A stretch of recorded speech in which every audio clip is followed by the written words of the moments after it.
हर हर महादेव। देवों के देव महादेव जी के चरण में प्रणाम करती हूँ, मेरा प्रणाम स्वीकार हो। माता गौरा पार्वती के चरण में प्रणाम करती हूँ, मेरा प्रणाम स्वीकार हो। गणपति ललनमा के चरण में प्रणाम करती हूँ, मेरा प्रणाम स्वीकार हो। सब गुरु भाई बहनों के चरण में प्रणाम करती हूँ, मेरा प्रणाम स्वीकार हो। गुरु भाई बहन, मैं कथा सुनाने जा रही हूँ, इस कथा को पूरा सुनिए और रहस्य जानिए। हर हर महादेव, घर घर महादेव। गुरु भाई बहन, एक राजा थे, बड़े घमंडी राजा थे। राजा के बहुत सारे नौकर चाकर थे।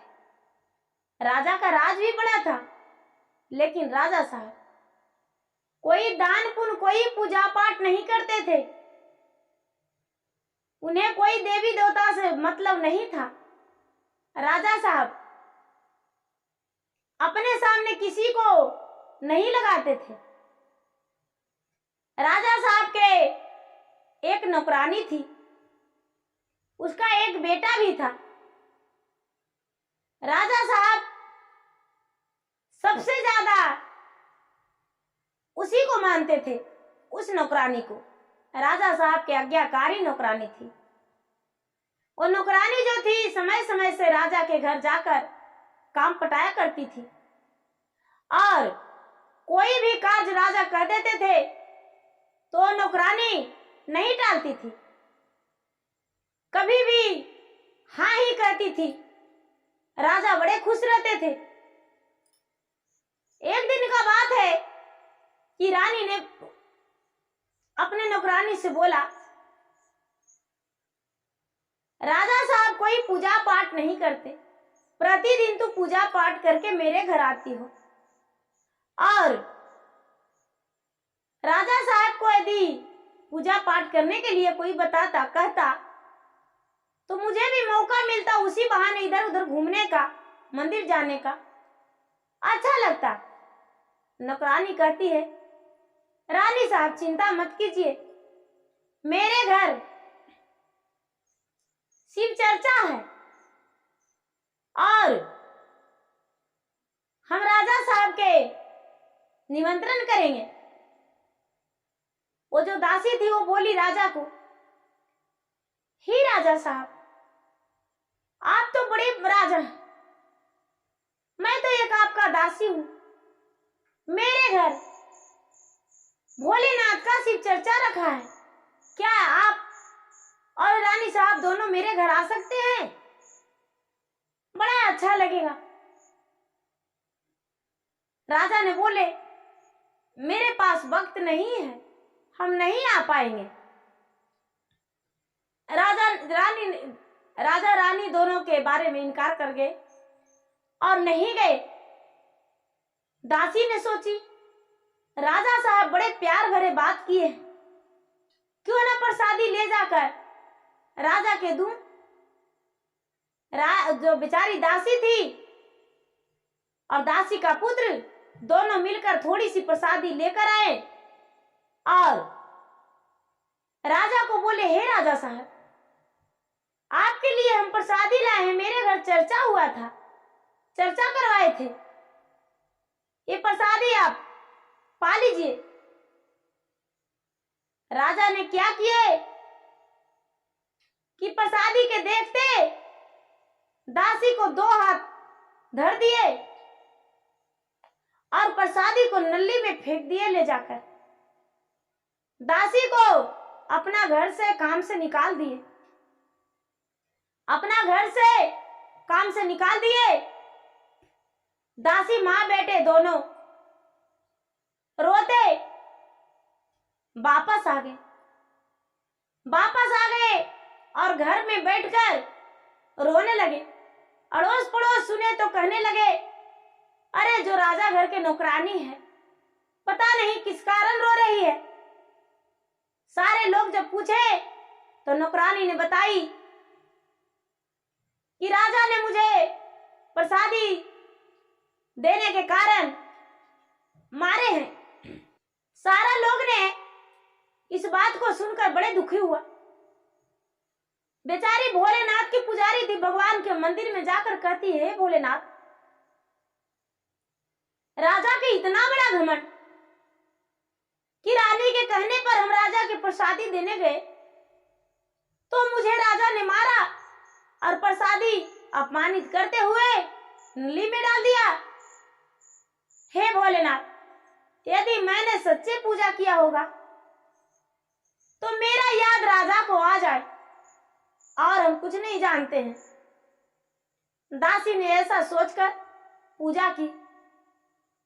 दासी दूसरे घर काम करने लगी।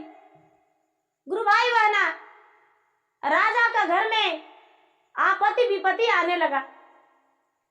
राजा के नेत्र था, राजा नेत्रहीन हो गए।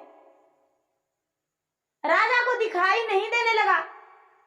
मुंह में उनका पूरा छाले पड़ गया, जख्म हो गया, खाने का नहीं बनने लगा।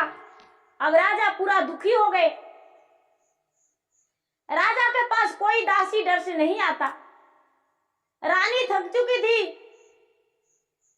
अब राजा को याद आने लगा। रानी कहती है, राजा साहब, आपको इस हाल कैसे हुआ और क्यों हुआ? राजा साहब अपने घमंड में चूर थे। धीरे धीरे धीरे धीरे गुरु भाई बहना, वो राजा अपना बिस्तर पे गिर गए। पलंग पे उठने और चलने और फिरने का उनका शरीर में ताकत नहीं रहा। बिल्कुल दुखी होकर रहने लगे और उनका पैर हाथ नहीं काम करने लगा। जब पैर हाथ नहीं काम करने लगा, वो राजा धीरे धीरे अंतिम सांस गिनने लगे। जब अंतिम सांस गिनने लगे तो राजा भगवान का याद किए। हे भगवान, हे भोलेनाथ, मुझ पे दया कीजिए। इतना कष्ट मुझे क्यों दे रहे हैं? राजा को अपने आप आवाज आया, हे राजा, तूने घमंड किया है। तूने अपने दासी को मारा और प्रसादी फेंक दिया। इसी कारण तुम्हें यह दशा हुआ। यदि ना लेना था तो नहीं लेता, लेकिन उसे तूने मारा क्या? क्यों? और प्रसादी मेरा तू अपमानित करते हुए नाली में डाल दिया है। जब ऐसा राजा को एहसास हुआ, अभाव हुआ, तो राजा ने भगवान की विनती करते हुए कहता है, हे प्रभु, हे भोलेनाथ, हे शिव गुरु, यदि मेरा शरीर कंचन हो जाएगा और मेरा नेत्र वापस आ जाएगा तो उदासी को हम जैसे अपने रानी को दर्जा देते हैं, राज रानी बना के रखे हैं, उसी तरह अपना घर में वो राज रानी बन के रहेगी। अपना जैसा उसका महल बना देंगे और आपका दरबार पे, अपना द्वार पे शिवलिंग बनाए, स्थापना करवाएंगे, मंदिर बनवाएंगे, धर्मशाला बनवाएंगे। राजा का शरीर ठीक हो गया। धीरे धीरे राजा का नेत्र वापस आ गया। राजा ने अपने से चलकर उस दासी से जाकर क्षमा मांगे और बोले, हे दासी, मुझसे बहुत बड़ा भूल हो गया। मैंने बहुत बड़ा गलती किया। अब ऐसा नहीं करेंगे। मेरा गलती को क्षमा कर दो और आज से तू किसी के घर काम नहीं करेगी। आज से हम तुम्हारे पूरा घर का खर्चा हम चलाएंगे। तेरा पुत्र का मंत्री बनाकर अपना राज में, अपना महल में रखेंगे और अपना जैसा तुम्हारा महल बनवा देंगे। राजा साहब पूरा उसका घर का खर्चा, राशन पानी सब कुछ उठा लिए और उसका बेटा का मंत्री बना दिए। उसका बेटा का मंत्री बनाकर अपने पास रखने लगे। अपना जैसा उसका महल बना दिए और द्वार पे अपना खूब सुंदर सा एक भगवान का शिव मंदिर बनवाए। उसमें शिवलिंग स्थापना किए और राजा साहब, रानी साहब दोनों भगवान में को आस्था में बंध गए और भगवान का पूजा पाठ करने लगे।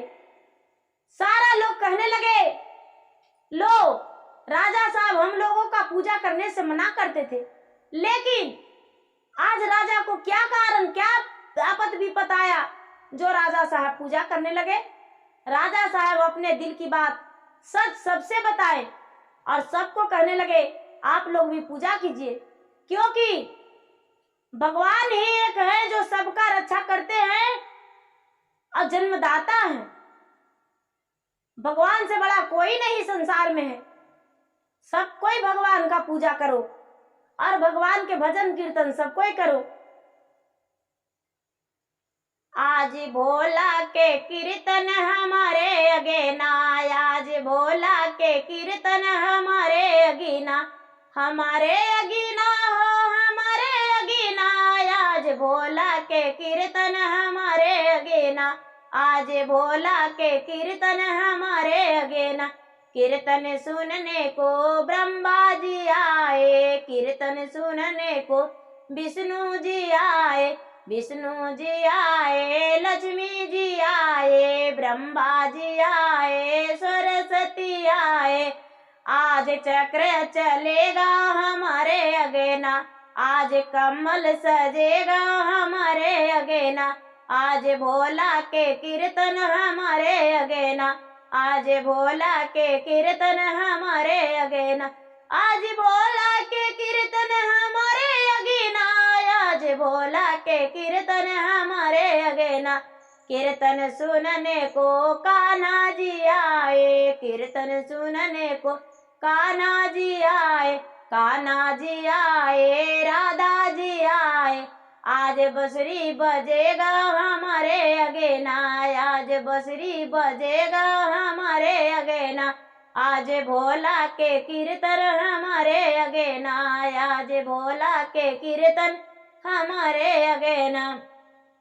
कीर्तन सुनने को गणपति आए, कीर्तन सुनने को गणपति आए, गणपति आए, रिद्धि सिद्धि आए। आज लड्डू बटेगा हमारे अगेना, आज लड्डू बटेगा हमारे अगेना, आज भोला के कीर्तन हमारे अगेना, आज भोला के कीर्तन हमारे अगेना, हमारे अगेना हमारे अगेना, आज भोला के कीर्तन हमारे अगेना। जय शिव गुरु, जय भोलेनाथ।